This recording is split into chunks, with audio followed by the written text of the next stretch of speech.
and I don't want to scare people. I would just say it's more of an, and you're right, it is new, but I would just say it's more of an evolution. Yeah. Because you know, adapting, like I said, courses, this setup, I think it's a leveling up. It's a progression, and that's, look at the cars, look at the people, shoot, look at our announcing, right? Progressing over the years. All right, here we go. So Andy Haley, Odi Bakshis, what are you doing in the seating brackets, right? This is just unfamiliar territory for you know, a real contender for a championship. And Andy Haley in that Evo Auto Works BMW, and look at Odi Bakshis lurking in the shadows. He jumps back, jumps to the side of Haley. I'll tell you what, Andrew Haley, a solid lead run, really good, and I'll say it right out of the gate, and they said it at round 1. You need a solid lead run in order to create that platform for the chase run, and that's what Andy did. Yeah, it was quite good. A little bit of a struggle there through that first outside zone, and that puts him wide for that inside clip. He does a good job to correct it going into the second. And for Odi, he has to make that correction, gets back into the pocket as we get through this very, very long outside zone. And the transition, there's a lot of different ways drivers have been doing that transition, whether it's on throttle or off throttle, but Andy does a pretty good job, a little bit of a coast through it, but all together for first run here in seating, looks quite good. I mean, it's something for Odi Bakshis to think about. This is, he's got to step it up again. So yeah, it's neat. I had a talk with him, and I don't think he'd mind me sharing. You know, here he is.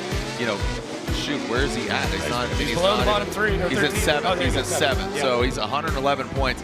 He knows it is a far gone opportunity for him to win a championship. He'd love to, you know, make a statement here in the sunset of the season, you know, between 7 and 8. But overall, talk with him, he says, man, you know, here I am so many years into Formula Drift, and he can't just show up and expect to win. He's got to make those commitments to himself, to not only working the largest muscle in his body, obviously his brain, but also, you know, working out, literally physically working out. He says, man, I'm going to the gym, I'm doing these things, and I think that just complements where his mindset's at. You know, field suspension, you know, that's his baby. He's helping set up a lot of cars and helping a lot of drivers. Yeah, a lot of the cars on the grid right now are running feel, and yeah, he's supporting the sport wherever he's able to. All right, here we go. Let's see if Odi can support himself here into the initiation and dial it in. Well done. That front left just tapping that inside clip. Kind of a straight line approach into outside zone 3, but then turns on the smoke machine. And look at that thing just bellowing smoke. Man, in that last outside zone. Flirting with, ooh, he dipped quite a bit there. That thing just barely slipped off the edge of the course, but it did, and you saw evidence of that strewn about in the air. Yeah, that was interesting, and can tell a little bit about his suspension just from that, where the car was still stable, even though he's, you know, that wheel looked like it was completely off the ground. So initiation looks good, inner clip not too bad, second outside zone looks good. I mean, it's kind of has all the parts right now to be able to take out Andy Haley, but it starts to go a little bit wrong just after this transition. So most of the throttle, floats it just a little bit, and when he gets back on throttle, angle is not quite correct, but does a really good job of staying in it. That one wheel dip, is that going to be enough in the judge's mind to either throw one more time or swing it the way of Andy? It's interesting. It's definitely interesting. So yeah, we'll see. Look at that though. I mean, that car is super stable, even though he's got it one wheel completely off track. Some cars would absolutely get disrupted, and that's a compliment to, you know, maybe a suspension setup. I would assume so. You know, we saw on Pro Spec some of the cars just dip and get but it was a fairly sterile Pro Spec outside of just a little calamity. More of like talking to Matt Sopa, again, Pro Spec, you know, co-host here. The tire parameters. I think that really sets boundaries on what the cars are capable of, especially at such a high-speed track on initiation and getting thrown off and setting yourself up for success with a lot of those cars kind of going tight on there or outside, and then outside zone 3 and 4. I think when it comes to, you know, as we whittle it down from 32 to 16, that's where things really heat up, both in Pro Spec and Pro. Yeah, I agree. I mean, they're big outside zones. Any mistake you're going to make in there is very transparent. You're going to see it from a mile away. Yeah. And yeah, there's a lot of time to kind of just stare at it, right? So you're gonna know. I mean, Odi Bakshis going from, you know, winning here in 2024 to now sitting in the seating bracket, and a pretty tight battle there with Andy Haley. I mean, judges still talking about it as we're sitting here checking him out at the line. That is going to give you an indication of how different things are. So let's take a look at this side-by-side. Judges taking a look at it. So what can we break down? First outside zone, that to me, first and the inside clip goes pretty well there to Odi Bakshis. at least in the lead. The chases are pretty comparable. I mean, Andy's got to cut some line there, but he does fall into place pretty well by the end of that third outside zone. And then fourth outside zone, Andy absolutely crushes it, whereas Odie goes a little bit wide. So there's some back and forth. Well, the orange car is going to win, orange and black, but quite a few buy runs here. I'll let you have better handwriting than me, man. We got the bracket, yeah, but you know, got this nifty little. I mean, it's a weird flex having a pen with a feather on it, Jacob. I know you like the flair. It looks great.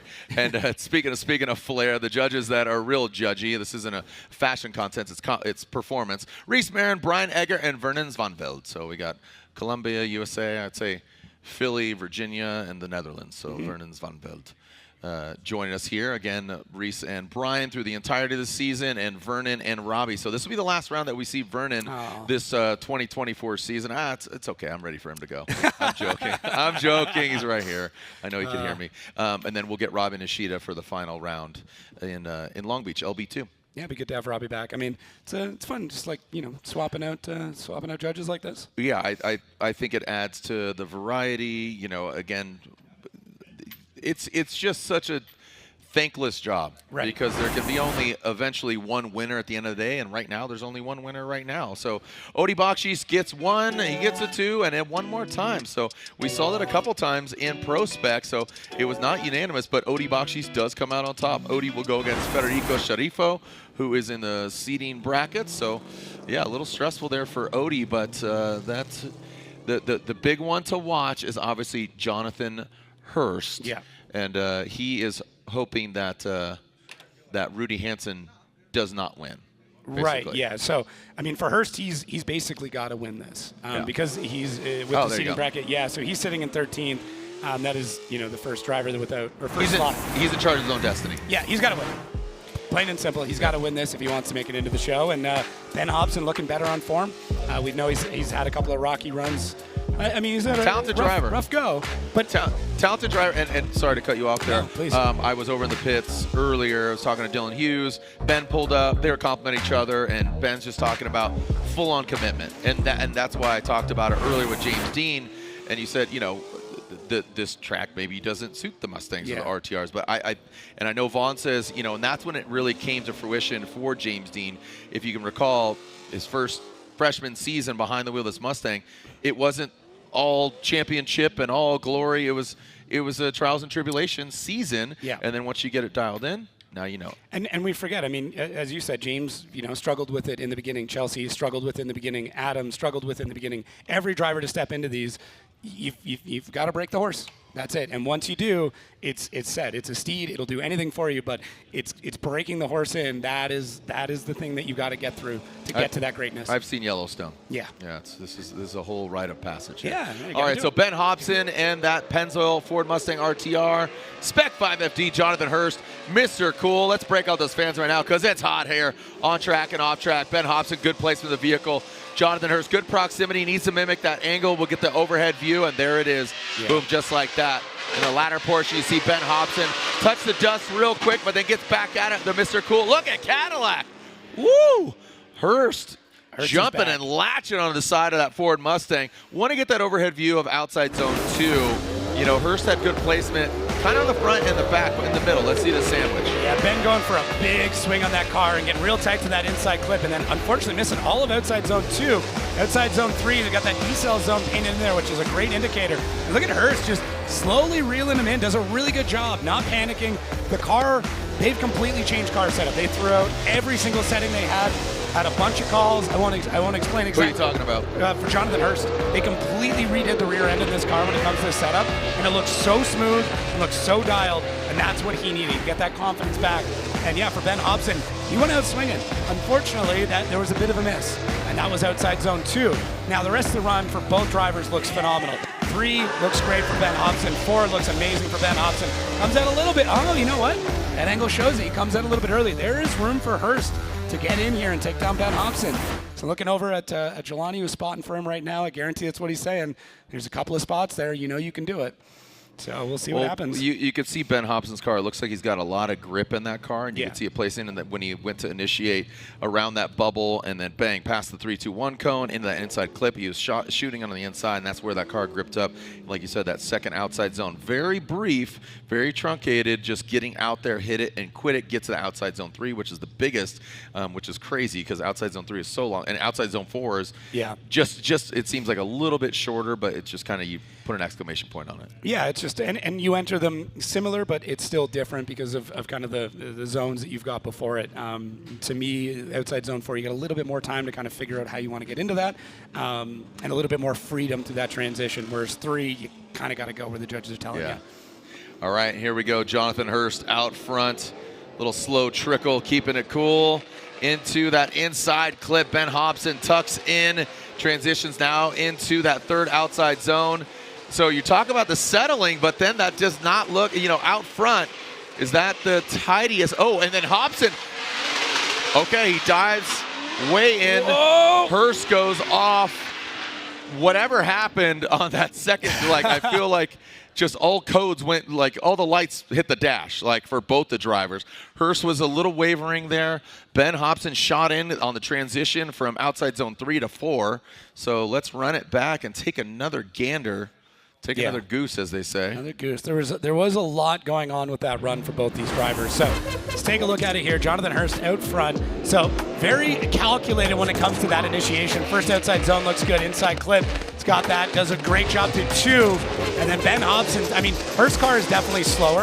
Now he starts to come out of 3, and he looks like he maybe keeps one wheel in, and Ben Hobson gets caught completely in the smoke there.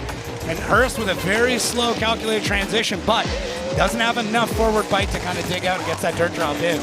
That's a tough one. Ben got absolutely buried in smoke in that one, and that, I think, is why that transition went the way that it did for him. So Hurst, though, the car's not as quick. It is a lot smoother, although you do see those corrections, as you said, that bit of wavering to keep it in the zone. So real interesting run there from both drivers. Although it was not perfect for Jonathan, as we can tell there, I would argue if you go back and look at what the rest of the season looked like, this setup is much better. Interesting. That's a good one. Should even look at back last year. Yeah. Coming at when he was in the BMW, it looked incredible. He was on an absolute heater. We get that classic line of, I think my foot's broken, but if we can find a shock, we're going to get back into it. Dude, legend. Yeah. And here it is. Jonathan Hurst gets the victory. Fortunately for Ben Hobson, it does hurt, but that Hurst get the win, but he does lock in a spot because of his seating location. Yeah, so now the pressure is on one of our next contenders here, Rudy Hansen. He has to win this because Hurst won. So Hurst was 13th for this seating bracket. Rudy is 12th. The lowest loser in seating is the one who's going to go out. So for that, right now, that weight is on Rudy Hansen, who's against Ken Gucci, who's won this event. So, not an easy one there for Rudy, but not looking bad in practice either. But Ken's on a heater. So there's a lot going on. Overall win percentage there, 43% for Ken, 35% for Rudy Hansen. That data is from 2020 until now. So this should be an interesting one. All right, so Ken Gucci on the line, the OG original Gucci, Rudy Hansen. And now keep in mind, if Hansen wins, then all eyes are on, is it D-Mads? Yeah, then it goes to Derek Madison. So, and if he wins, then it goes to Simon Olsen. Holy cow, look at that. That's going to shake things up. So, Madison goes against Prutsky, but all eyes right now, obviously Gucci and Hansen, that's the task and the battle at hand, but it's a must-win for Hansen. If Gucci wins, Hansen is not in Saturday's competition. Yeah, that's hopefully Shelly, his wife's shirt, brings him some good luck. I don't know if you saw that. It's a great shirt. That cowgirl shirt. Just, I know. I wish I could. Can't even describe it. Here we go. Ken Gucci leading out with that Toyota GR86. Pass that inside clip. Hansen tucks in. Gucci using all the course. Like you said, he's won this event. We know what he's capable of. And Hansen, he gets too aggressive and just ends up, we're going to have to look that back. It didn't look like there's any quote-unquote foul play. But Hansen continues on, but that let's take a look here. Yeah, so the question's going to come into the decel zone, and if Gucci was still decelling past that point. Momentum, as we're branding it? Yes, momentum. Momentum's a change of momentum in a in a negative way. So what I love about Ken's run, though, is it looks so smooth. It is buttery smooth all the way through. So let's take a look here. It's interesting. It does look like it takes a little bit for Ken to get back on power. So to me, that's where this is going to be a bit definitive in this run. Now, they still have another battle to go. Things may go completely haywire. There's still time. But that, to me, is where that decision needs to be made. So let's take a look here again at Ken. It looks great, but he looks like he is pretty far into that zone before he lights off again. Yeah, it's going to be really, really interesting to see how that all comes together in this judging decision once we get there. But they still got to run another battle. And, well, I don't know if Rudy's making his way back to the line. Yeah, he's crawling back there. You know, just maybe they're in his ear. Is he going to call comp timeout? We'll find out here in a moment. That is a tough one. As we take a look at, this is what you're talking about, the momentum. Yeah. This was approved by the driver liaisons. We have 3 drivers that have spoken and approved of this. So break it down. Yeah, just essentially where you're seeing that red is where the chase driver should expect a change in momentum from that lead driver. That is more or less the way that is all worked out now. There's a couple of cones that have been put on track to help indicate with that and give some more visual reference. I mean, Utah in general, pretty flat. So it can be kind of tough to understand exactly where everything is on track. But we will see as we stack them back up and see how the rest of this battle ends up playing out. Yeah, I mean, Rudy Hansen is hoping for a mistake. Like you said, don't know exactly what the judges saw there as Rudy Hansen. He does go past that inside clip. Look at him coming out. I mean, the car is gripping up. We need to see that at angle, really just abbreviating those outside zones. And now into outside zone 3, there it brings it into that final outside zone. Again, nothing as large and with the magnitude that Rudy coming to a halt, but that area outside zone 3, I know was a point of contention in the drivers' meeting, so maybe talk to Reese about it. Yeah, we'll definitely touch base with Reese on this call. Good job through the first outside zone. Missing that inside clip, though. Outside zone 2 looks pretty good. Rudy gets into that zone, gets the tires light off. Now, he does light them off in a pretty similar spot that Ken Gucci did, in all fairness. So we'll see what the judges think of it. And for the rest of this run, not too bad there from Rudy Hansen. Ken does a great job to end the run with an exclamation point, making sure that proximity is really good. So tough one for Rudy. If this doesn't go his way, that is going to be the end of his weekend. So there's a lot of pressure on this one, but I think either way, we're going to have a conversation with the judges because I have a feeling this scenario may play out a few more times. Yeah, and here we are. You know, it really wasn't a point of issue in pro spec. Yeah. What would you attribute that to? We got a lot more speed. It's a bigger tire. They're coming into that zone with a ton more speed. You know, the 255 GTs that we've got in pro spec, really, really good. But when we're now getting into 295s and, I mean, and up. Just more hook. It's just a lot more grip going on. A lot more. Yeah. So this is a must-win for Rudy Hansen, and just like that, Ken Gucci advances on. And again, unofficially, Rudy Hansen will not be in the main event on Saturday. That's what we're looking at here. So very unfortunate for Rudy. That is quite unfortunate. So, and such a bummer there. I'm assuming that the judges saw that Rudy just made an error under his own accord. Came in way too hot. Yeah. So this is what we're looking at. Yeah, Radan getting a bye run, and next up is going to be just another, a tough battle there for Simon Olsen. Brian Littrell taking a little bit of time off, recentering himself, getting back into it. Spent some time at home and just kind of gave everything a nice big rethink. But hey, he's here in Utah. He's looking great. Car looks awesome in practice. Some of the best driving I've seen out of Ryan Littrell in a long time, which is great. A little Control-Alt-Delete reboot. Saw his mom earlier. Saw their cool. massive dogs. Did you see the two big? No. Was it Malamutes? Oh, wow. Those are small horses. Yeah.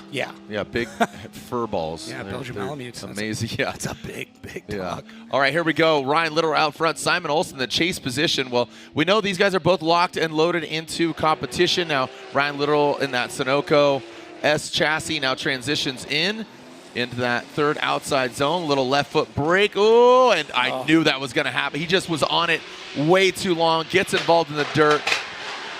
And the RB Army S chassis brings that last outside zone. Outside of going out the dirt, good control out front. Simon had to drop back. So let's look at this because, again, that left foot brake, and he was straightening while he was doing that outside zone 3. Yeah, tough go there from Literal. Looks really good. I mean, he's always got these big floaty initiations out as well. Likes using the weight transfer, likes using the momentum. Let's see here, gets in. Yeah, there's the left foot brake that Jared was talking about, and just couldn't get the back end to come around. It looked like a bunch of understeer coming into the car, so that means he's going to start plowing out wide, try and get some angle into it, but it was a bit too little too late, and Simon Olsen does a good job of just staying within the fight, but maybe seeing what was going on there. Look at Olsen adding a ton of angle. He gets the dig out of that. When that car gets on the throttles, yeah, I mean, the tires hook and he's away, but for, I'm getting an indication there. That might be 0 there. That is tough and Literal. Yeah, that's an incomplete for him. So very unfortunate for Ryan Little. I mean, he was trying to fight it, and admittedly, even if he had 2 off, so an incomplete with a 3, but even if he had 2 off, how does Simon follow that? Yeah, you just can't. No, there's just no way. I mean, he could. You don't want to risk it, I mean, here he is just chasing him down, and then something happens, or get that gravel machine gun, or spins out and then hits him. So that was, I think Simon navigated that fairly decently. Yeah, he did a good job. Yeah. Sorry, I was just looking at Literal's door there. Looks like he's seen some battles there in practice. Yeah. All right. Here we go. Simon Olsen out front, tip to tail. Literal's going to try to force a mistake from the chase position, but Simon real unwavered in that Mark V Supra setup he has now. Just, just really progressed with that vehicle. Looking strong. Look at that. Aggressive transition. Good, decent placement on that transition. Yeah. Looks like the car gripped up, shot a little bit, finally found the sweet spot. But, you could see Literal like trying to chomp at the bit, but didn't want to make contact. You having a situation like that, you've got to push it a lot more. So, it's definitely a tough one there for Ryan Literal. I mean, he's got to drive hard. You got to try and force a bit of a mistake in the lead driver, and then the outside zone there from Simon comes out of it a bit more. Car looks good, just a little bit too much grip. And then I know in practice they were working on trying to get basically a full throttle transition all the way through, and it looks like he kind of backed out of it midway through that transition, and that's what ends up making it so he's not able to get into the first part of the zone. So, trying something needs that little bit more commitment through that transition. He's got it. He did it in practice. It looked great. Full throttle all the way between 3 and 4 looks phenomenal, but didn't quite pull it off there. Kind of grabbed the e-brake midway through. I think we know the outcome here. Simon Olsen will a 1, a 2, a 3, get the win. Fortunately for Ryan Literal, he is still in the show. Everybody we see from here on out will be in. The unfortunate one is Rudy Hansen. Yeah, I mean, hey, he's going to be busy. He's got Shelly he's got to work with all the way through and spot for her. That is so positive of you. I'm trying to swing it that way. They're very, very positive people, so I'm guaranteeing he's like, you know what? It's more attention I can give to you. There we go. Yeah. All right, I like that. Dimitri Brutsky, Derek Madison, the real father of a drifter. Against D-Mads, Derek Madison. Brand new coilover depot suit, looking good, homeboy. Looking good. And Dimitri Brutsky, team never settle. And Dimitri fighting for his 3rd Pro Spec champion. He's in a 3-way tie right now. If you've never watched Pro Spec, tomorrow is the day. That is going to be, I mean, I'm excited that I get to just be a fan and sit up here over there with the spotters and just absorb it, because that is. Should talk smack. I might a little. I'll take off the FD shirt and just be a fan and, Yeah, just be weird. Just get weird about it. I'm down. Just be like, you Let's suck. do it. Let's do it. Do some heckling. Yeah, all right. That'd be amazing. Going like I said, I would love, there's like a day like this, I'm like, dude, I would love to just watch a Formula Drift event, like grab a beer, hang out, cheer, hate, heckle. I offered it up. You suck. Yeah. I mean, listen, I'm sure Sopa would love to jump in there. No, you're not taking my job. I know. I'm just saying if the day comes, It won't come. Okay. Anyways, moving on. Dmitry Brutsky leading. And there we go. D-Mads in that first inside and only inside clip. Now transitioning into outside zone 3, ripping in. Nice. Oh, whoa, hey. And Derek Madison, don't know what coilovers he's running, but those look like long travel getting into the dirt. Wow, coming into that last outside zone. Brutsky and stage left even there for D-Mads, but he brings it back on. Yeah, there's he brought on a bit of dirt there too. Oh, that back left. Yeah, it does look like there was a D-bead there in the rear of the car. When we caught the angle from the other side, it almost looked like the front wheel was pushed back. Tough to tell from that angle, but either way, I'm almost positive there is a D-bead there. So let's get back in this replay though. I mean, D-Mads definitely way back there and has to make up that gap, and he's kind of fighting for that most of the way through. Dmitry not able to completely fill outside zone 2. And then once we get through here, I mean, Dmitry's on throttle pretty early, and it just looked like Derek wasn't able to find the grip when he entered into outside zone 3. And that means he's doing a little bit of off-roading, a little bit of rally, whereas Dmitry Brutsky doing a great job. So let's see. Dmitry's on it. Derek just way less angle coming into it once he gets on the throttle. Unfortunately, he's not in the right spot. He is somewhere over in the dunes and not where you need to be through that. And yes, that wheel looks good. I think it's the other one. That back left looked like a shovel. Yeah, he definitely was digging for gold in the Utah desert, that's for sure. But a big old smile, and somehow he keeps his hair looking great even under a helmet. It's a wig. No, don't ruin that for me. Look, he's shaking his head, but he's still got a smile. Yeah, I know. So yeah, you could see that. Very unfortunate. Took a lot of dirt. That's not a wig. I was joking. Yeah, it's beautiful. Make some noise for Derek Madison. Unfortunately, he is knocking himself out. Goes off, and we'll get some clarification here. Just making sure. So clean up here on aisle. What is that? 3? Clean up on aisle 3 here at the one, the only. We are talking about that of Burt Brothers Motor Park. Welcome back. An update on the situation. Derek Madison will be forced to basically he lost this match. He has to retire. That's what I'm trying to say is he's not winning. Yeah. But he does win because he does advance on to competition though. But he is forced to retire is the word I was looking for. Dmitry Brutsky will get the advancement, take a bye run. He advances on. Our grade 8 is shaped just like that because a few bye runs has accumulated to this. But Derek Madison had the D bead, so unfortunately he has to force to retire. Yeah, happens, sucks, but either way, into competition. Gets tomorrow to cheer on some of his past competitors in Pro Spec, which will be kind of cool. And yeah, if you're coming out to the event, I mean, drivers hanging out, autograph signing tomorrow, lots of fun stuff. And like I said, and I'll keep saying it, the best round of Pro Spec we've seen, I possibly ever. It should happen tomorrow because of that tie. Wow, you're really building this up. Dude, there's a 3-way tie. They're all tied for points. There's a lot of smack talk on the go. There's other drivers. If all 3 of them go out early, there's other drivers that can still win the championship. It is going to be a great day. Friday, come.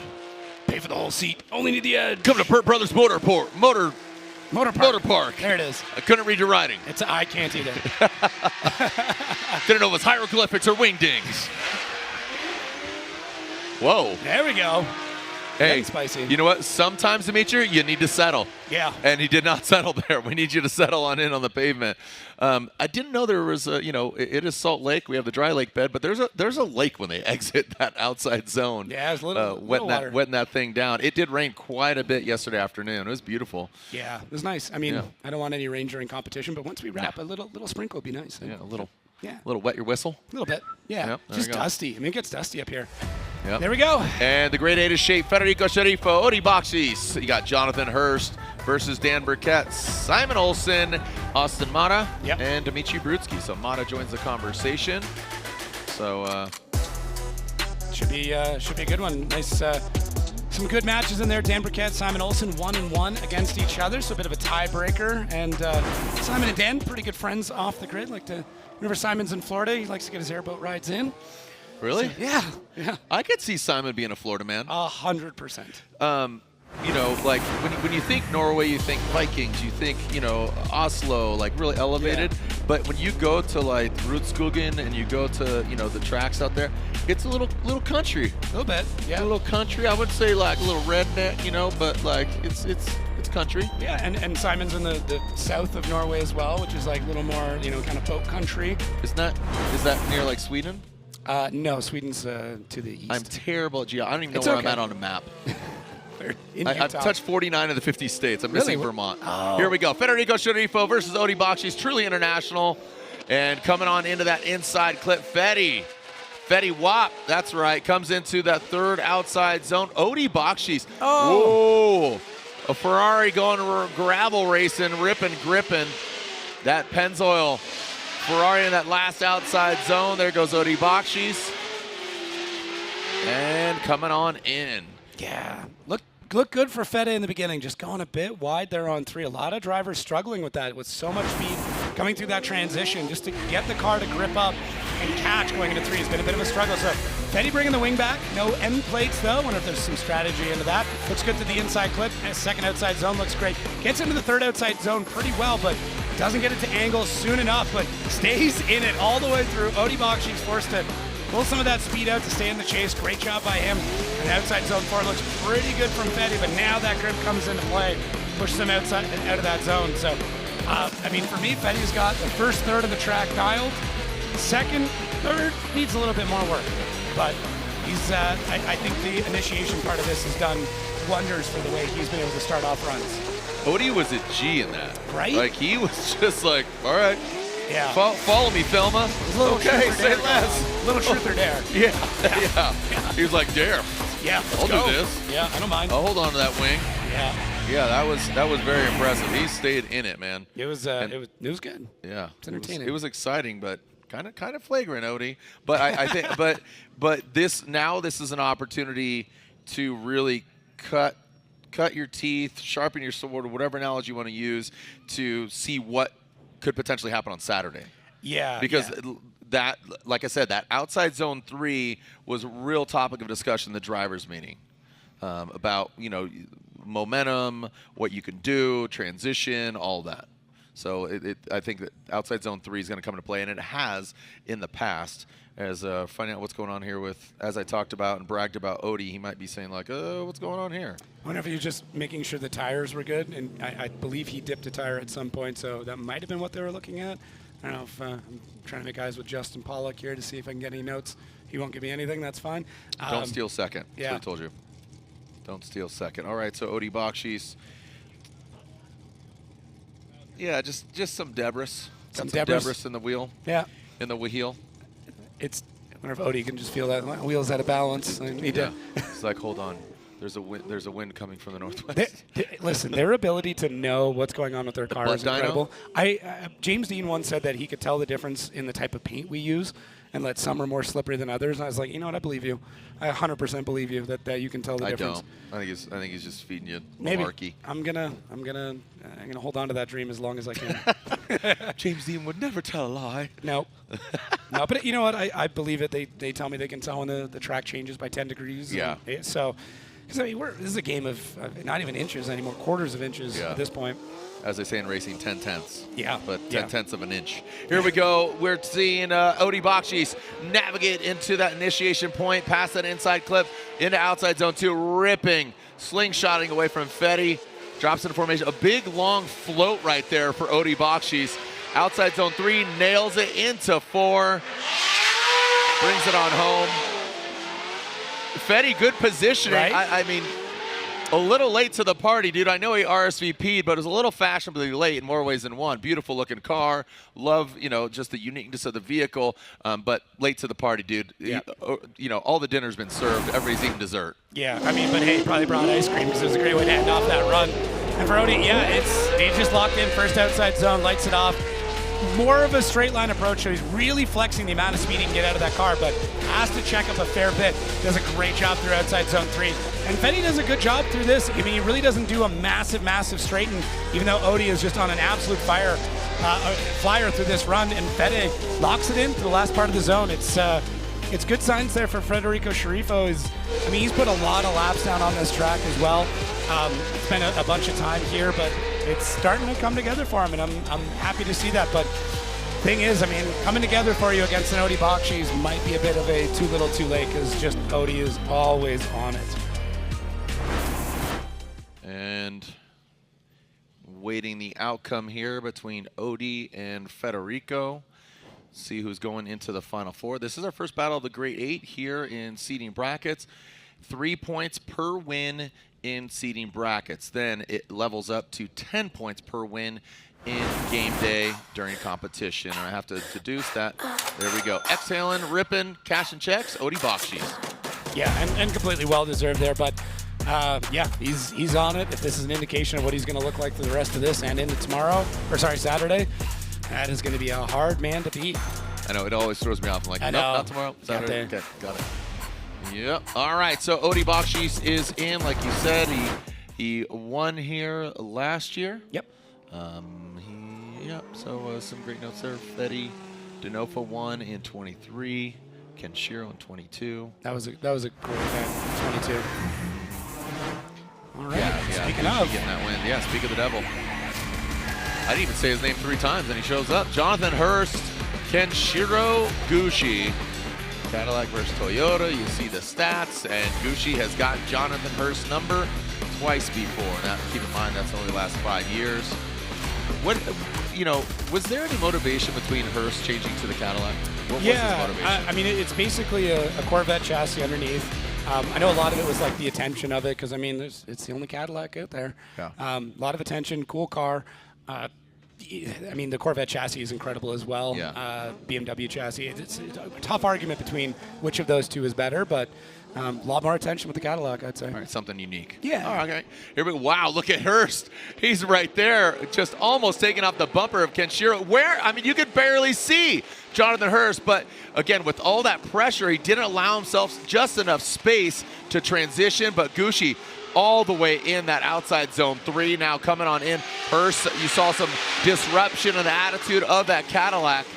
Cadillac spills, but Cadillac drills the side of that door. Well done by Jonathan Hurst, but like I said, had his number, but had to back off, and that didn't end up hurt him too bad. Yeah. But he could have timed that a little bit better. He just got caught on the wrong side of the car through the transition. The transition is very, very long, and you kind of got to decide which way you want to tackle it as a chase driver. If you stay on, let's say, to the left of that car, which is what Hurst did, you can do it, but you've got to back out really quick and then dive back in. So, look, he's just kind of caught through that transition, caught really far inside, and that's the struggle. Ken did everything right through there.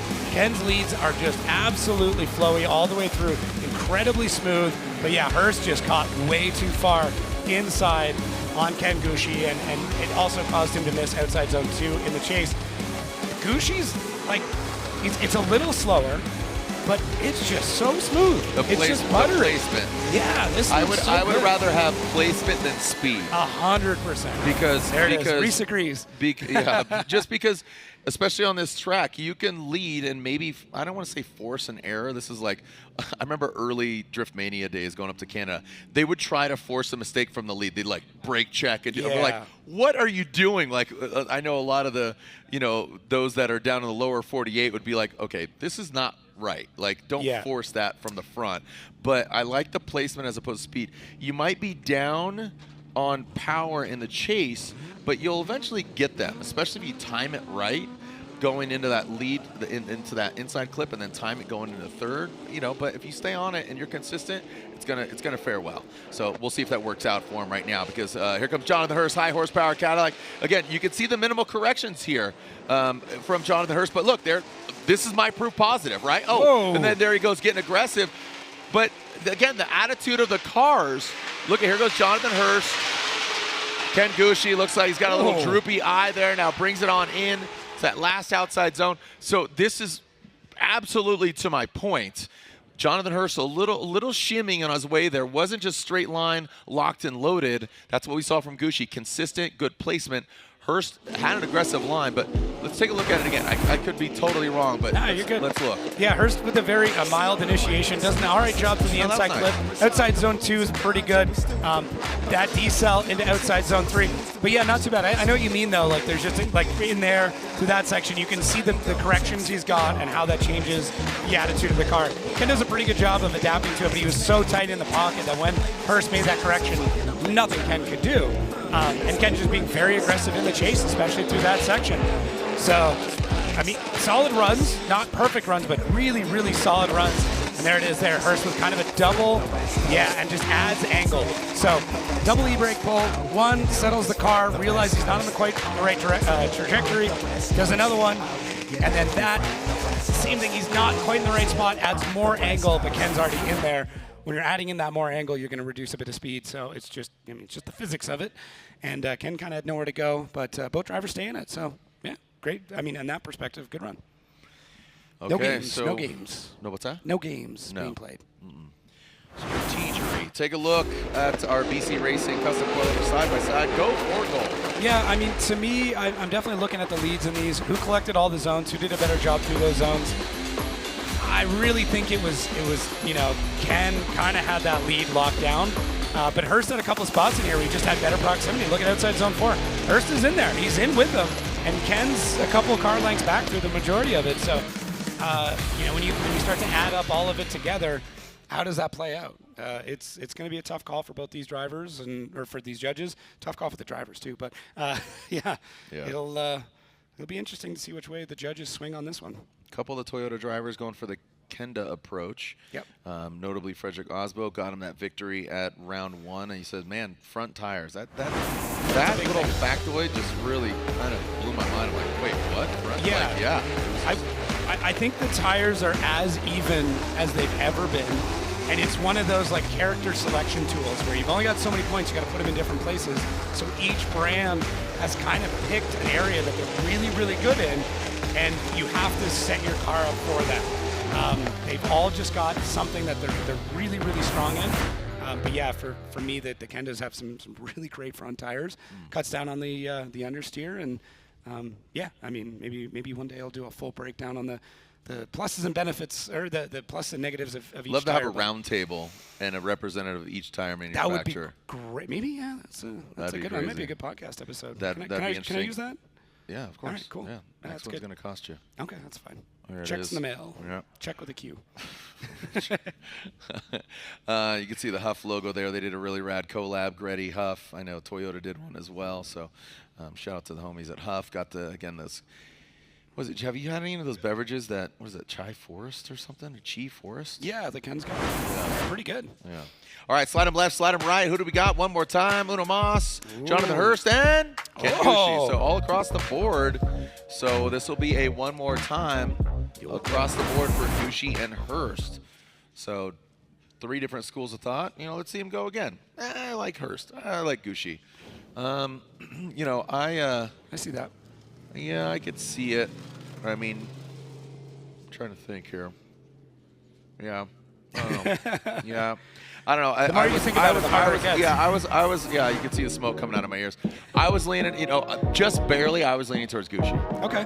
Yeah, just because the lead run, you guys have said your thing. I'm just saying my piece, like I said, a scotch, a tire tread, and he burnt that thing right off. But it was, I love Jonathan Hurst driving. I just think Ken Gucci was a little more settled as opposed to Hurst out front. But Ken's lead, Hurst chase. That's how I look at it. Ken's got the lead completely nailed. Chase, I do think Hurst was far more active and had much more proximity. But I think Hurst set himself up for failure by chasing him down. They ended up back off, and then he jumped to the side, and that was just a horsepower war. Yeah, no, I completely agree, and I think Ken could have just been closer. Yeah. So. Yeah. Agree to disagree. Agree to agree. We agreed because the judges, they were split. So testimonial to that. Tough call. Got some old school versus new school super here. Mark 4 versus Mark 5. Mark Ferv. It's a Mark Ferv. It's a Mark Ferv. Here we go. It's Red Deern. All right, Rad Dan Burkett and Seaman Olsen here coming down. Again, the Mark 4 Supra and the Mark 5 coming on down. And coming into that inside clip, Rad Dan now transitioning into outside zone 3. Simon Olsen having to make some corrections, keeping his proper distance. Rad Dan now coming in outside zone 4. Both of them dialed it in. Good fluid line. Nothing, compared to what we just saw between, Ken and Jonathan. You saw just some kind of this and that, but overall they kept it clean. A little more subtle jousting on this one, not nearly as aggressive. Rad Dan, the initiation looks great. Outside zone 1's good. Outside zone 2 is great. Like Dan's on it, especially for a driver that's been sitting. Now, outside zone 3, it fills the whole thing. Takes a second to get in there, but once he's settled, Dan looks phenomenal. Outside zone 4, I mean, Brad Dan's locked in, baby. This is great to see. And for Simon Olsen in the chase, doesn't look like he gets comfortable. Initiation looks good. He's able to start to close up that gap. Dan's very smooth. Simon gets caught up a little bit in the smoke. I want to see Simon a bit more aggressive in the chase. Maybe go for, maybe not a dive per se, but pull a touch more angle out, which he does here, but be a bit more decisive on it, right? He does what he needs to do, but like, let's do it over a shorter period of time. Let's make that dive really quick. That's what looks so good with like a Jack Shanahan dive, right? He's doing the exact same thing that Simon's doing there, but he's doing it very, very fast over a very short period of time. So Simon's got the right idea. Let's just a little more snappy. I would say that would be, so the happy medium would be the aggressiveness of Hurst, but dial it back and then have that expedience of that rate to angle. Yeah. And a lot of that is just straight up timing. Yes. You know, and you know, Odie's really good at that. I think Chris Forsberg is really good at that. And like you said, the Shanahan boys, that flat track Irish style is really where it shines, you know, because, I mean, here's Jack, you talk about his rate to angle, his expedience, getting there in the pocket and transitioning, the banks, you know, and that's a whole new thing. So you got to bring it all. All right, here we go. Speaking of flat track and speaking of fast track, Simon Olsen out front, the Mark V Supra, good, nice placement of the vehicle on the inside clip. Now Rad Dan Burkett, and there it is. So again, almost mimicking what Simon did in the chase. Let's just dive on in there, get in that back pocket, 5-pocket jeans, and find the 5 pocket here in outside zone 4. Simon Olsen exceeds it a little bit, comes out just a touch. But again, these guys, a little bit of a pillow fight here. Yeah, it was good. It was smooth from both of them in the lead, and in their chases, they both did similar things, but in kind of different ways. Simon's approach was a little bit more aggressive in the chase, and Rad Dan's was a bit more tempered. But lead run, I mean, Simon Olsen looks really, really good. Ooh, that angle really highlighted Dan on the outside looking in, but then he brought it in. But he didn't panic in the smoke. He didn't dive. He just kind of went with that instinct and with the inherent timing that he knows is correct, and does a great job. So both drivers really stepping it up here in seating. They're fully capable of doing this every weekend, and I really hope that's going to be the case with all their battles moving forward. I also take into consideration that they know they're in Saturday's main event. Yeah. So no need to risk it right now. You can't win in qualifying. You know, that's what this is. This is seeding, essentially qualifying where your position is, where you're at. So why not just dial it back? We don't need you at 11. Let's get you a nice 7.5. C's are still passing. You can still get your diploma, you know, so just make it to the show. Yeah, it's pretty comparable. I think maybe that inside clip might be a definitive part of this. Simon is so deep through a lot of the zone. It's very, very comparable between the two. The only thing that's kind of standing out to me is Rad Dan in the lead. The inside clip wasn't quite as good, and Simon did have a bit more of a bobble in the chase transition between 3 to 4. Those are the points I'm picking out on that. Judges might be looking at some other things. But yeah, it's going to be another tough one for these battles, which it's a great sign. It's a really good sign that in seeding we're having battles this tough. Like I said, I think this is a bit of a pillow fight, but I would play the same kind of safe route. I'm not saying that they're making it look easy. Yeah. And they're at speed. They're trying to get close, but I would say salvage the car, drive it properly, and and there's one vote for Dan, and one more time. Interesting. Judge 2, USA. One more time. So we got another one more time here. So it was split, but who was it? One went with Simon. Brian went over to Dan. Over to, who was it again? Sorry, it was. Sorry, Simon, correct? Brian, you sided with Simon, correct? With Dan. With Dan? Yeah, my brain's an Etch-a-Sketch. As soon as that graphic goes away, I'm on to the next battle. You can't take my line. Yeah. Sorry. That's my line. Okay, chalkboard? Sure. All right. Like, I feel like yours is a Game Boy. You're younger. That's fair. Yeah, I pulled the batteries out of the Game Boy. Yeah, exactly. Yeah, I like that. The Kumho Tire burnout box being utilized here by Never Settle, Mr. Dimitri Brutsky. I jokingly and lovingly say the real father of a drifter, because his son's Instagram handle is the real son of a drifter. which beautiful play on words. Yeah, You like it. son of a drifter. Son of a drifter. I was a son of a drifter, man. Say, ooh, ooh. Austin Mata, it does Mata. Dmitry Brutsky. Both these guys, graduates of the Pro Spec. And Austin Mata making the jump from Pro Spec. Love his attitude. Good guy, sweetheart. And would love to see him up on the box. He knows his track. He's had success here in Pro Spec. And just a good cat. Really, you know. I think Austin would do really well in a spec class. Interesting. I think he's a really good driver. Not that his equipment is lackluster, but I think he's, again, just with his equipment and attrition and all this stuff, I think he'd do well in a spec class. Here we go. Austin Mata in that S chassis. Look at that angle. Great placement. Comes out of it a little bit and now comes into that third outside. Look at Dmitry. Chill, bro, as Edgar would say.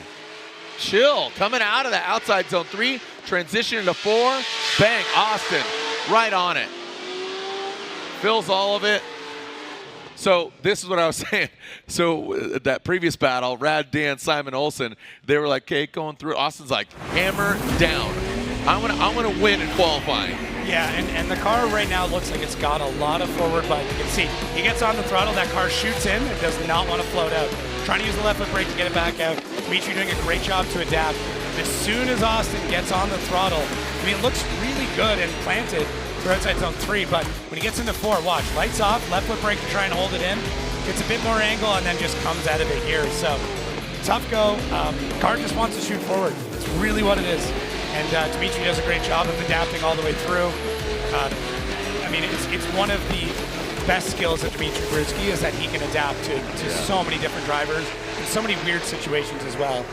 He's driving constantly at different levels of different cars, and just always able to find a way. Yeah, even just this last week in Jersey, he was in a borrowed BMW convertible. Like, just he's all over the place, man. It's a really good sign when a driver can just jump into any chassis and do a really good job of it. So I mean, it's another BMW, so that's gonna play into his hands for sure. Yeah, but I mean, an LS setup in that one, just different. But yeah, I mean, Dimitri's, there's a reason he's a 2-time Pro Spec champ. There's a reason why he was always a competitor in Pro. So he's a solid driver. Show me what you got. Here we go. Brutsky out front. Austin chasing him down. Let's see if this is definitive. We've seen 2 one more times in a row.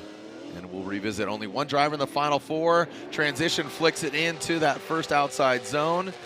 Quick little correction there. Adapting, talking about Austin. He does what Dmitry did to him. Good angle, throwing some more at it. And look at Austin matched that angle.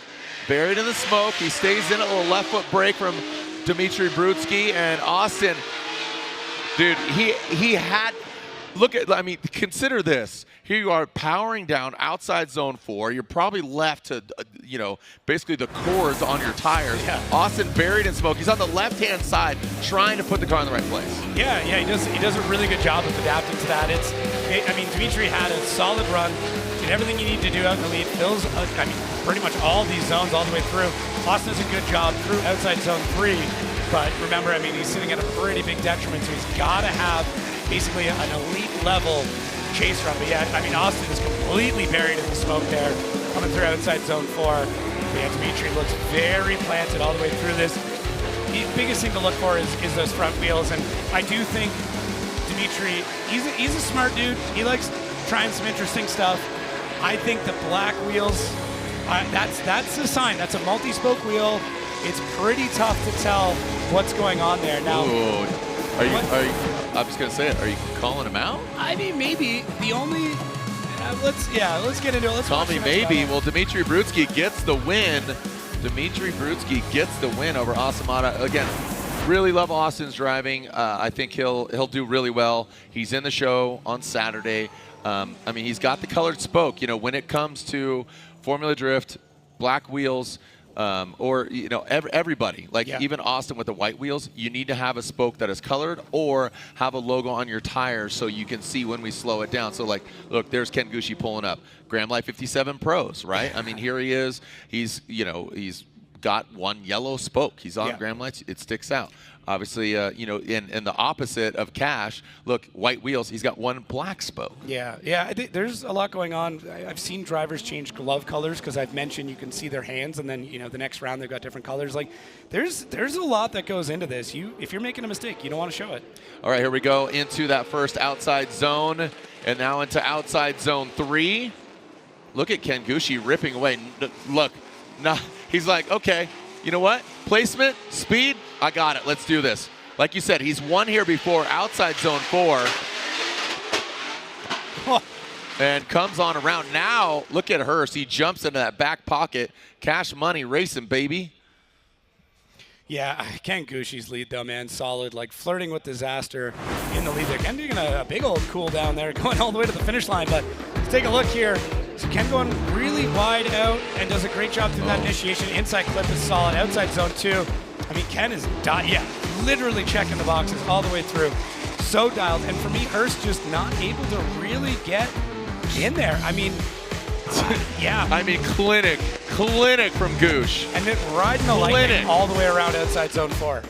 That was absolutely spot on for Gooch. Yeah. Look how deep he was in the outside zone. That front left hit the inside clip, hit it and quit it outside zone 2. 3 was flawless. Yeah. This is the smallest left foot brake to settle in and maybe get a touch more angle. But yeah, Ken Gucci, he's on one, dude. Black wheels ain't care. Riding that, not leaving a doubt in their mind on the placement, the proximity, all that. That was great. So it's going to come down to this. And you know, I was highlighting Gucci there. You know, again, that lead run gave Hurst that opportunity. He was back there a little bit, but I will tell you that Hurst did bring it on home in that last outside zone 4. Good placement in that chase position. Now, the Mr. Cool Cadillac out front. Look at this. I mean, this is like a postcard. This looks like, it's beautiful. You know, life at shutter speed. Speaking of Larry Chen's book, Life at it just looks like, I mean, look at that. Like, that is perfect. Ansel Adams called. What's his photo back? Here we go. Jonathan Hurst will lead. Ken Gucci chasing him down.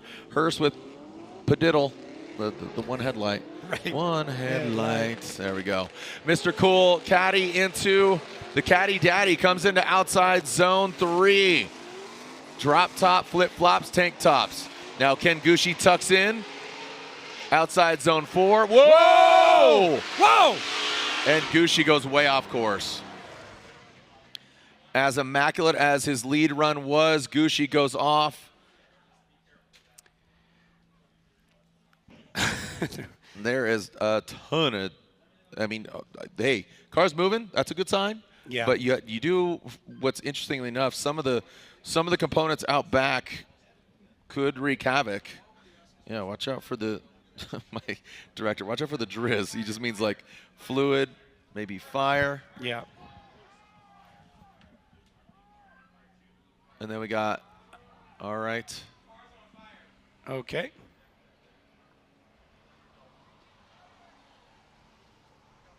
All right, so we have we're focused on Gucci, but Jonathan Hurst is over near the finish line, and he has a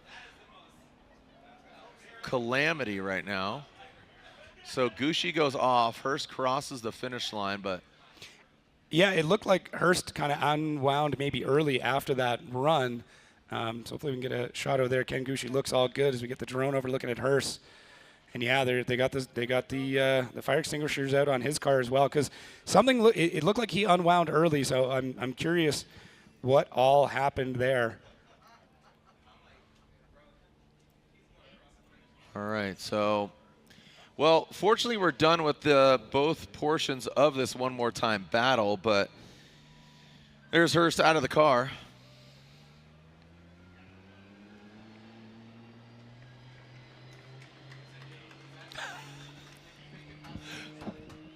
All right, so looks like we're all good there. But yeah, let's take a look at this airforce.com replay. Bit of a weird situation. We'll get back to it and give you an update. Hurst out front, very, very aggressive. Great job through inside clip. Outside zones look good. And I mean, Ken just kind of playing catch up to Jonathan Hurst, who is, I mean, looking on fire. I'm sorry for the pun on that one. But yeah, it looks great. And Ken just goes wide, loses out on the grip. And yeah, we're obviously all you know, kind of keeping an eye out there for Ken. But in another camera angle, you'll see Hurst unwinds the car a bit early, and he might have actually incompleted in the lead, completely separate from Ken Gucci. Let's see if he finishes the zone. So he's fighting it here. Oh, there's a fire. There's already a fire going on, and it looks, it's tough. I think he gets across. Yeah, he did straighten out quite a bit, but he just goes at it because camera guy was focused on. Yeah, which I get, Gucci. but we're back there to Hurst, and I think at one moment he actually pulled the hood off and tried to blow the flames out with it. But yeah, thankfully all okay. I'm not sure if he ended up having to pull his fire bottle on that one. That's always the last resort, but Love that song. yeah. I mean, cut my Hurst into pieces. It might have been his last resort. Mm-hmm. So track crew here getting that up on a tow truck as Ken Gucci already made his way back to line. So the car we thought we needed to be concerned about was not the case. And instead it was that of the Cadillac of Mr. Cool. Took the wing off. Interesting. He had the wing on earlier on. Fire and ice, Mr. Cool, and fire to the hood. He's still smiling, but He's talking some smack though. yeah. Yeah, I know that body language rehearsed. He's having some words.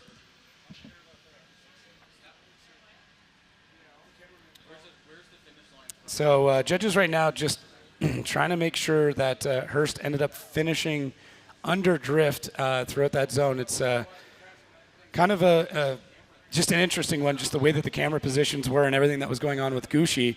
You kind of don't expect the other car to have that, you know, because everything looked great for Hurst, and then you just don't expect that to happen. As we take a look here, as we get that car loaded up, and the judges asking for that replay just to see if Hurst ended up finishing the run while in drift, because he was more or less straightening out across that line. So, yeah, just so much going on all at the same time, Jared. It was a pretty wild series of events, to say the least. Ken Gucci's car definitely took a big hit into that wall. We've seen it happen a few times over the years. Hurst actually being one of them. Back in the BMW, the wheel studs broke off and he went for a bit of a slide. Such a bummer for Gucci. Again, just really great driving in that lead run, and now here he is, banged up. Yeah. So we may have two independent incompletes possible here with Hurst. Yeah, I mean they're really taking a look at it to try and understand if he was straight going through the finish line. Kind of have to. Yeah. Kind of have to see, so it's a tough go.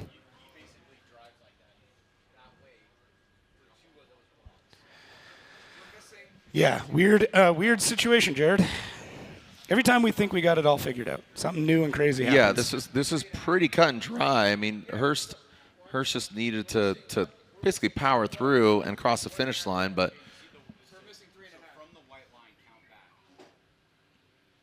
so what they're kind of going through right now is where that camera was located. They want to see basically where Hurst comes out of frame at the end of that run. Was he straightening going over the line? If he was, then that's going to more or less be an incomplete for him. So now we've got two incompletes of their own accord, and and then it's going to end up going back to the other run. So, and it looks like, I mean, Ken, maybe with a couple of snips, maybe a couple of zip ties, could be back in action as far as I can tell from here. Hurst, I have no idea, because it's going to depend. If his fire bottle was dropped, they wouldn't be allowed to run again, because we need to make sure you've got an active fire bottle in the car for situations like the one we just had. So, yeah, that is what they're looking at this point. yeah, a lot of analyzing, and this was the one more time battle. And this does decide who moves on to go against Odie Bakshis, Hurst or Gucci. And you could see the back end of Gucci's car. So Hurst's car on the flatbed, and Odie waits. Dimitri in the final four. And remember, we have Rad Dan and Simon Olsen. That is a one more time battle as well. So we'll see if we have a victor of these two.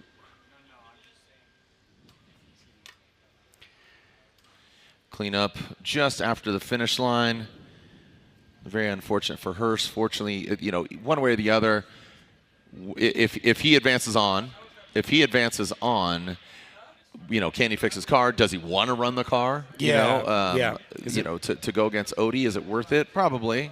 Yeah, maybe. I mean, it might just been like an oil line, which, you know, on a turbo, and it hit, you know, and it hits the manifold, catches fire. So, all right, awaiting the outcome, and it looks like our judges have come to a result. Slide him left for Gucci, right for Jonathan Hurst, and it looks like Jonathan Hurst gets 1, 2, and 3. All right. Jonathan Hurst gets the win, and again, the situation here is, can he fix it? Does he want to fix it? Does he want to keep on driving?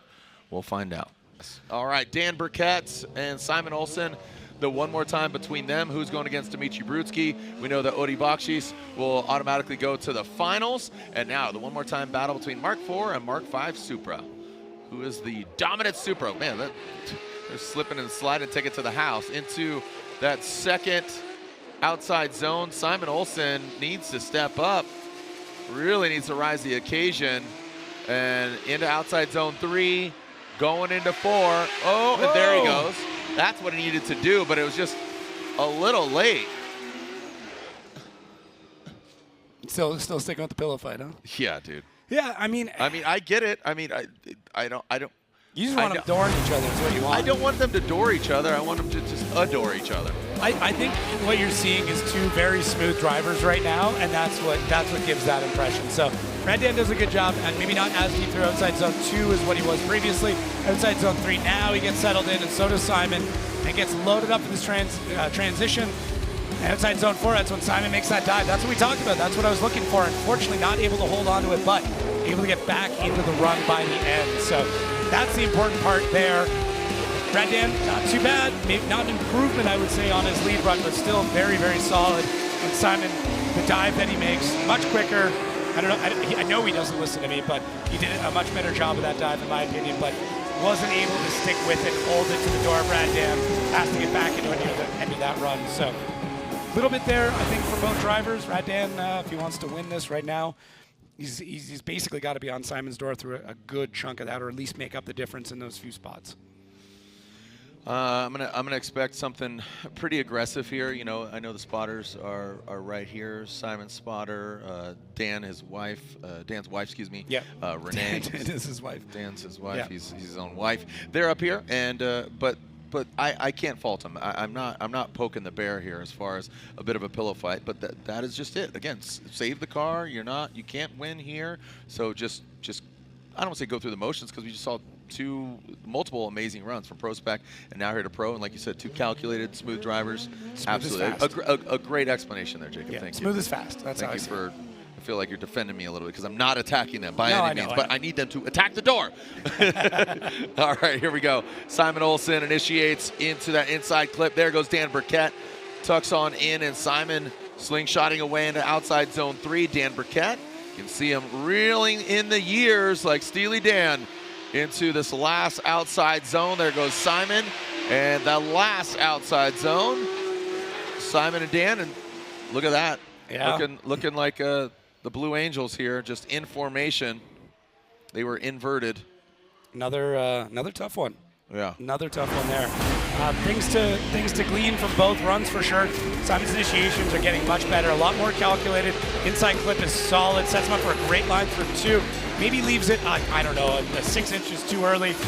Takes a minute to get settled through outside zone 3, but once he does, he's in a good spot. And Dan gets caught a little bit in the smoke in that transition, but holds his own through outside zone 3. Does a great job of closing the gap through outside zone 4. Simon giving him all the opportunity in the world. So both drivers stepping up, both drivers doing a really good job. And yeah, just smooth. Very, very smooth for these runs. You're not seeing a lot of big changes, a lot of big corrections in, a little bit of left foot braking here or there. And if you're going to make those corrections, make them short, make them punchy, get it over with, move on with the run. It's the drivers that have big, long, nasty left foot brakes, huge e-brake pulls. Those are the ones that get called out. They're the ones that get themselves in trouble. Here, those little corrections, you can see them, but just make them short, make them brief, and only use it when you have to. So I believe, judges already looking for a side-by-side, and I get it. Yeah, and this is where we're splitting hairs here, Supra hairs. Yep. Who is the superior Supra? So to me, in general, I think the lead run goes to Simon. He does a really good job. But once again, the chase, Dan gets into that pocket a lot sooner. Now, you could have that argument of, hey, with a great lead, you get a great chase. Dan has all that opportunity in the world. Simon has a couple of spots where he's in there, but maybe fighting for it a little bit more, whereas Dan is very smooth, closing the gap all the way through, doesn't panic.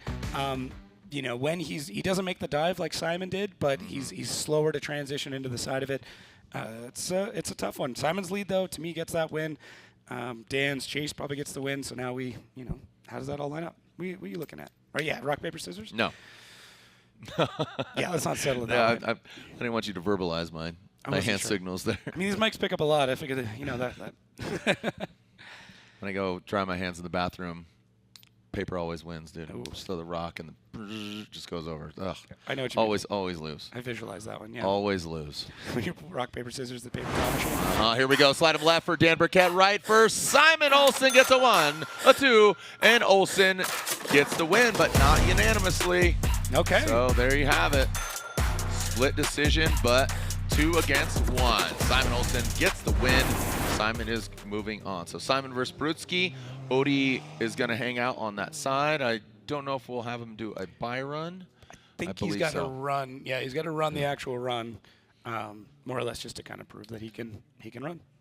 Yeah, Odie was born to run. Odie Bakshis going to the finals. Odie.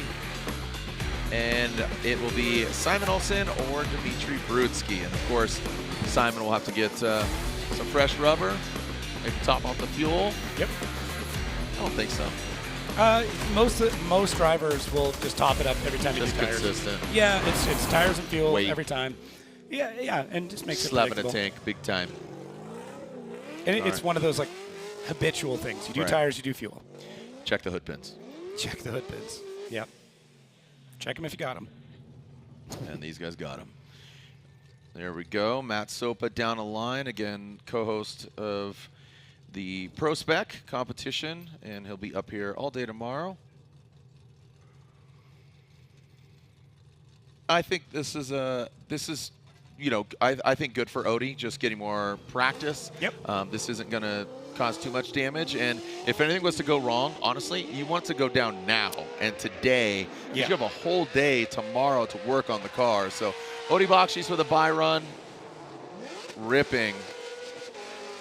And I mean his cow. Oh man, so look at that. Oh, shoveling some dirt.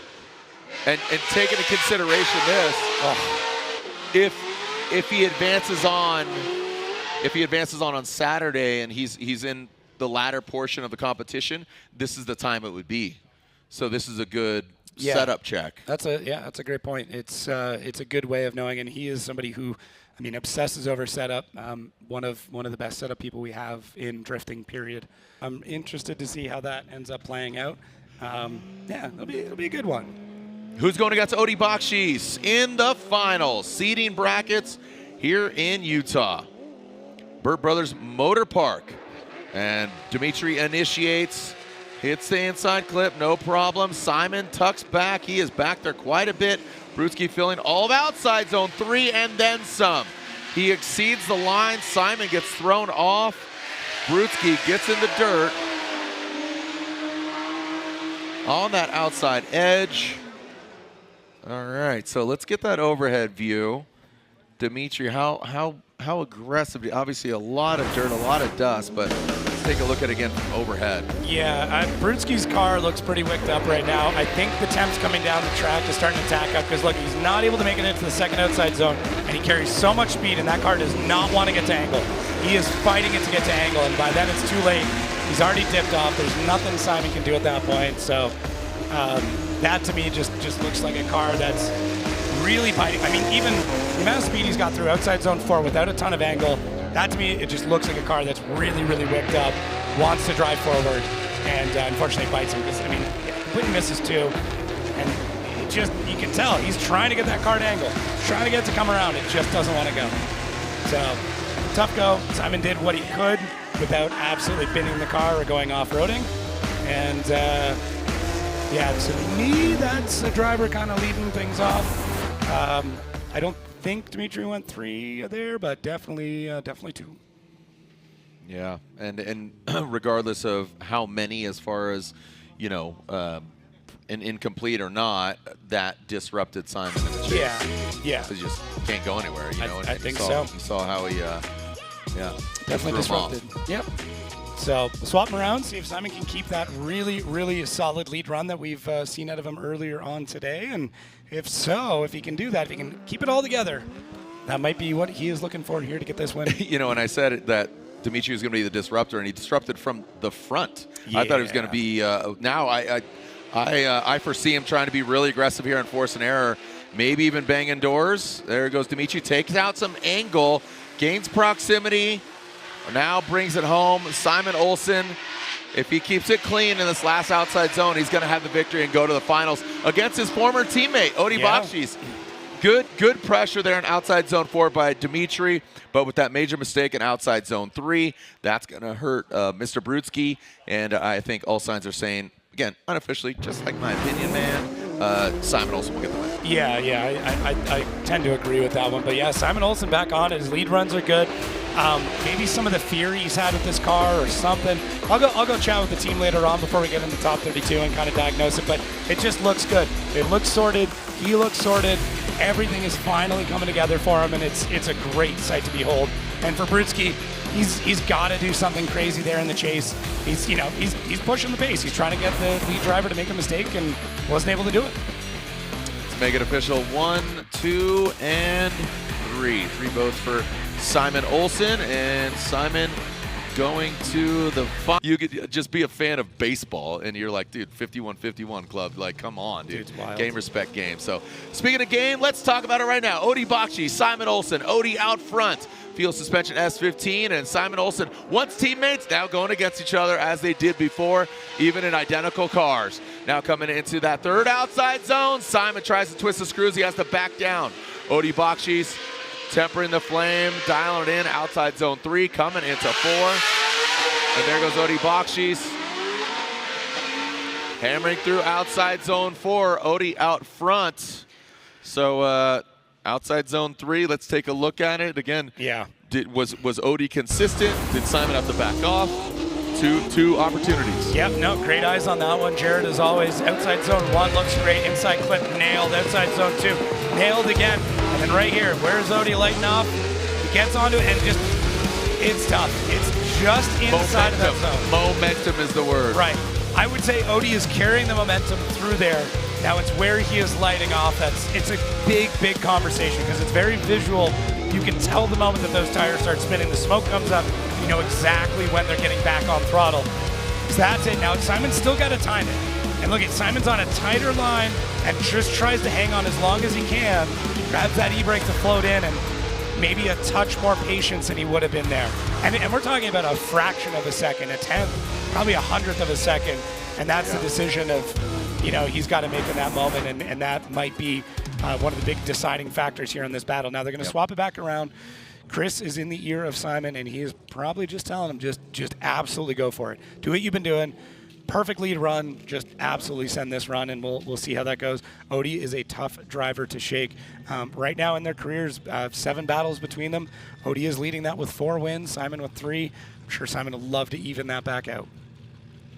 All right, grabbing into the gear, Gary. Here we go. Simon Olsen now out front, and Odi Bakshi's chasing him down.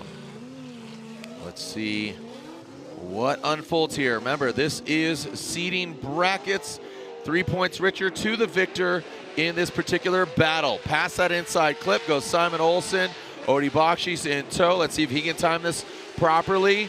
And Simon, good angle. Some good massaging by both in outside zone 3. Going into 4. Whoa! Odi Bakshi's overcooks it. Goes way off course. Wow. And Odi just overshoots that. Very uncharacteristic of Odi. Like, I feel like somebody threw a banana out there. Didn't know this was Mario Kart. But that was very uncharacteristic of Odi. I mean, thankfully we got the spotters right next to us here. I'm trying to see if I get any indication of what's going on, but they are stone-faced here. Everybody's got a poker face on. Yeah, I mean, I was in absolute shock here. Odie is on it. Simon's providing such an amazing lead run. Both these drivers are going to be incredible tomorrow. Simon is riding the lightning all the way through. He is on the edge of this track. This transition, Odie looks good. Odie's just a little late in the transition. That's all it was. Odie was, I mean, once again, 100th of a second. Man. So let's see. Simon through, looks really good. And Odie just in the smoke and just comes out a little bit wide. Man, that's where we're at with this sport now. I mean, maybe even 1,000th of a second is the difference between you know, having a great run and then completely binning it. So, yeah, I mean, pretty nuts on that one. It was, yeah. Man, oh, and D beads on that one as well. Yeah, well, maybe he DB'd it in transition. That's a good call. Yeah. Yeah, he might, because that's that back right. So if he went to go flick it into outside zone 4, might have hit a rumble or caught something, and he might have DB'd, and that's what shot him off. Yeah. I mean, it was nuts. Man, that was crazy. Utah. I mean, Utah definitely throwing some twists in the plot, that's for sure. Utah, I'll have 2. Yeah. Wow. All right, so we know that third place will go to Dmitry Brutsky. He'll join us on track. So let's take a look. Again, here he goes from outside zone 3. Watch the transition, that back right. He's firing off on throttle. Simon, like you said, he created that pedestal for Odie Bakshish, and then look at, so like, again, right there, he could have lost it. Bang. Yeah. That transition, look, so he went dirt, tough. And where that rumble begins, take a look at it with our naked eye. Yeah. So, excuse me, there's the white cone there. Yeah. He was in the dirt, and where that rumble begins, that red and white, there is a bit of a thing there, so he might have just hit that edge and DB'd. He might have been able to save it, but if you don't have that back right coming back on track, just save the car. Yeah, I really think just here, it's just a slight miss in the transition. And as soon as Odie gets through the smoke, he's got that transition going. Because it's one of those, you try to go early and you come in way too inside. To me, Odie was kind of waiting to come out of the smoke, and Simon's transition was very long and floaty. And, yeah, just that was it. Exit stage right for Odie Bakshish, but some good seating brackets going down. So let's announce our podium here. Finishing third place in our seating brackets, Mr. Never Settle, Dmitry Brutsky. Brutsky with third place. And just making sure and confirming that the judges are in alignment with what we thought. Your winner in seating brackets is Simon Olsen gets the win in seating brackets. That means Odie Bakshish gets second, Dmitry Brutsky in third. There are your seating brackets in pro. So again, 3 points richer with every win. Saturday is game day for our Formula Drift Pro action. Thank you so much for joining us out here at, again, we are talking about Burt Brothers Motor Park, just outside of Salt Lake City. There it is, making it official.